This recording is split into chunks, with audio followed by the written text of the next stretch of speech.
Tinder murder. 1 दिसंबर 2018 की रात को यूके के एक छोटे से घर में रहने वाले डेविड और गिलियन बहुत ज्यादा एक्साइटेड थे क्योंकि कुछ ही देर में उनकी बेटी ग्रेस का 22nd बर्थडे था।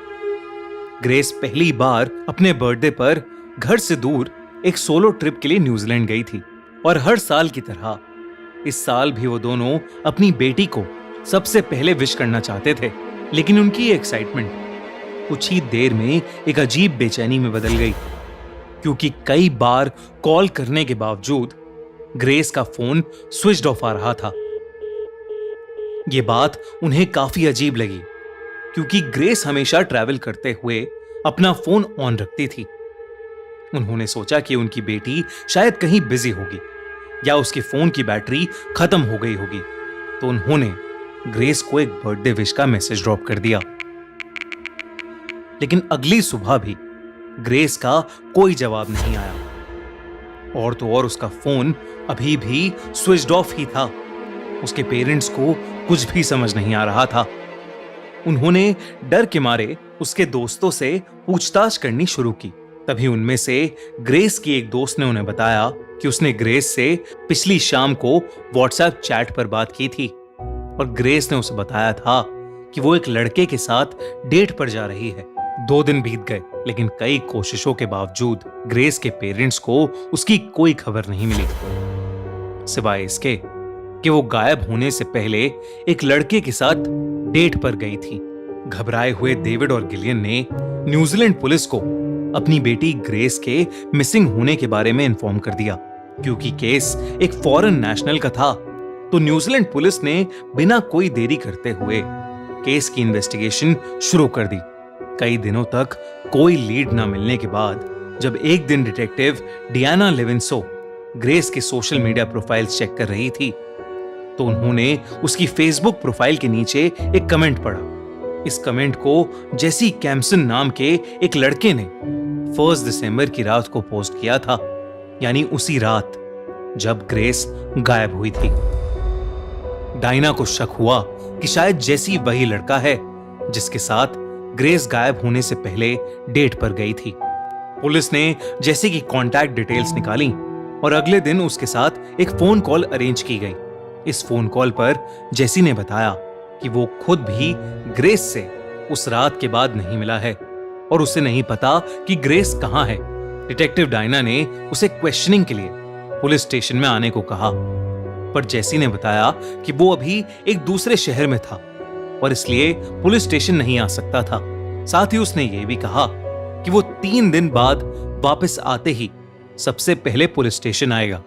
डिटेक्टिव डायना को लग रहा था कि जेसी झूठ बोल रहा है, इसलिए वो उसी शहर के अलग अलग होटल्स में जाकर जेसी को ढूंढने लगी। कई होटल्स में चेक करने के बाद उन्हें आखिरकार जेसी सिटी लाइफ नाम के होटल में एक गाड़ी से निकलता हुआ दिखाई दिया। डायना जैसे ही उसके सामने आई, जेसी खुद को बचाता हुआ वहां से भागने लगा। थोड़ी देर तक जेसी को चेस करने के बाद डायना ने उसे पकड़ लिया और इंटेरोगेशन के लिए उसे पुलिस स्टेशन ले गई। इंटेरोगेशन के वक्त जेसी अपने बयान पर अड़ा रहा कि वो ग्रेस से आखिरी बार उसके बर्थडे पर ही मिला था। साथ ही साथ उसने ये भी एडमिट किया कि उसने दूसरे शहर में होने का झूठ पुलिस के डर से कहा था, लेकिन अभी भी डायना को उसकी बात पर विश्वास नहीं हो रहा था। तो उसने जेसी को इंटेरोगेशन रूम में कई घंटों तक बिठाकर रखा।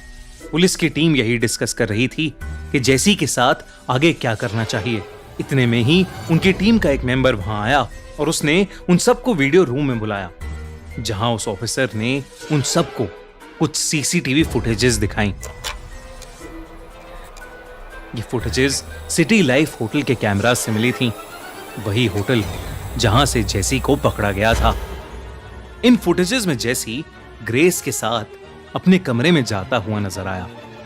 उसके बाद वो 2 सूटकेसेस के साथ अकेले कमरे से निकलता हुआ दिखाई दिया। कुछ ही देर बाद वो दोबारा रूम में गया, लेकिन इस बार एक कारपेट क्लीनिंग मशीन और एक फावड़े के साथ।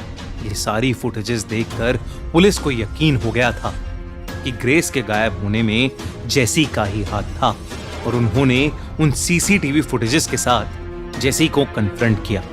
जेसी की इंटेरोगेशन फिर से शुरू हो गई। पहले तो वो अपने पुराने बयान पर अड़ा रहा, लेकिन कुछ देर बाद उसने उन्हें सच बताना शुरू कर दिया।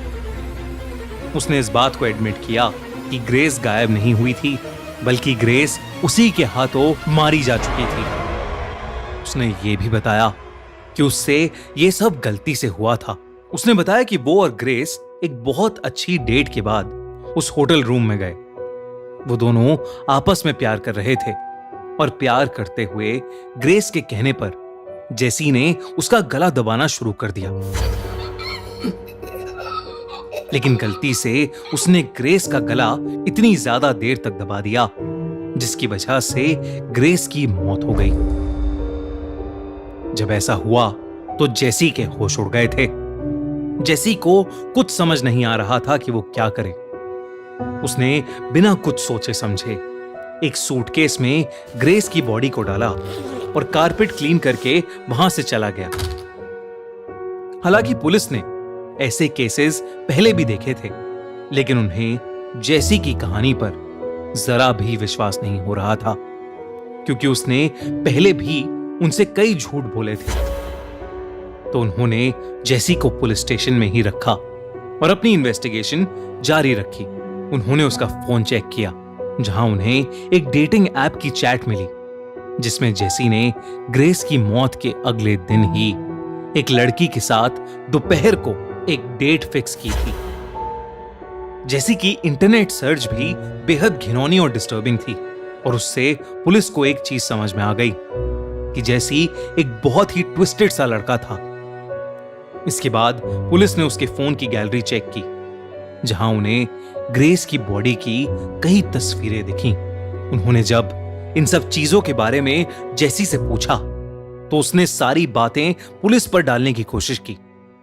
उसने कहा कि पुलिस ये सारे सबूत फैब्रिकेट कर रही है और जेसी को फंसाने की कोशिश कर रही है। जेसी के ट्रायल में पुलिस ने ये सारे सबूत प्रेजेंट किए। कोर्ट में जब जेसी का ट्रायल हुआ तो पुलिस ने ये सारे सबूत वहां प्रेजेंट किए, और साथ ही साथ उस लड़की को भी जिसके साथ जेसी ग्रेस के मर्डर के बाद डेट पर गया था। उस लड़की ने कोर्ट को बताया कि जेसी डेट पर उससे अजीबोगरीब बातें कर रहा था और जेसी ने उसे भी फिजिकली असॉल्ट करने की कोशिश की।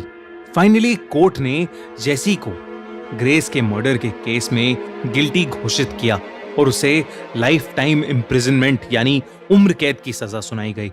जेसी ये फैसला सुनते ही गुस्से से पागल हो गया और वहीं कोर्ट में जजेस को गाली देने लगा, जिसके बाद पुलिस की एक टीम उसे पकड़कर वहां से ले गई। सबको लग रहा था कि जेसी कैम्पसन की कहानी यहां खत्म हो गई थी, लेकिन जब जेसी की न्यूज मीडिया में फैली तो 2 और लड़कियां पुलिस के पास पहुंच गईं।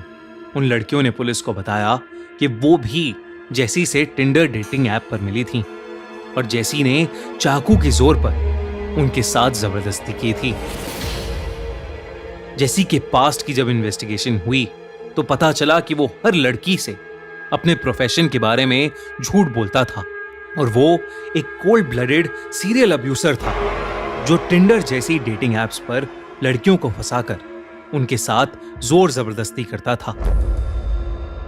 जेसी अब जेल में है और वो ग्रेस के मर्डर की सजा काट रहा है, और साथ ही साथ उस पर कई और लड़कियों को अब्यूज करने के केसेस भी चल रहे हैं। इस केस ने पूरे न्यूजीलैंड देश का दिल दहला दिया था, यहां तक कि न्यूजीलैंड की प्राइम मिनिस्टर ने खुद पूरे न्यूजीलैंड की तरफ से ग्रेस के पेरेंट्स से माफी मांगी।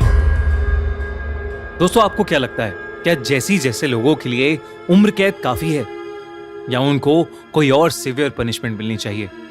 हमें कमेंट्स में जरूर बताइए।